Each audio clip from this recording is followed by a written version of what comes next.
Hi friends, నేను మీ కాకినాడ రమణనే. మంచి లొకేషన్కి వెళ్తున్నాను. ఆ లొకేషన్ పెడతాను మీకు ఎవరికైనా తెలిసింటే కామెంట్ చేయండి. Thank you, bye. Hi friends, ఇప్పుడే మీకు పరిచయం చేద్దాం అనుకున్న బ్యూటిఫుల్ ప్లేస్కి నేను ఇప్పుడే రీచ్ అయ్యాను. ఎందుకంటే నేను ఇప్పుడు మీకు ఈ ప్లేస్ని పరిచయం చేద్దాం అనుకున్నాను అంటే నాకు 100 మంది సబ్స్క్రైబర్స్ పెరగగానే ఏదైనా మంచి లొకేషన్ పరిచయం చేయాలనుకున్నాను. నాకైతే చాలా హ్యాపీగా ఉంది. ఇలాగే నాకు ఇంకా సపోర్టింగ్ చేయాలని నేను అందరినీ కూడా కోరుకుంటున్నాను. Please subscribe, comment, like, share, అలాగే సపోర్ట్ కూడా చేయండి.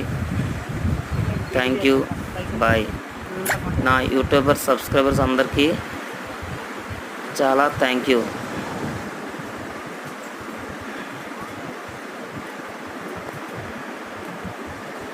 మీకు ఎవరికైనా తెలిసింటే కామెంట్ చేయండి.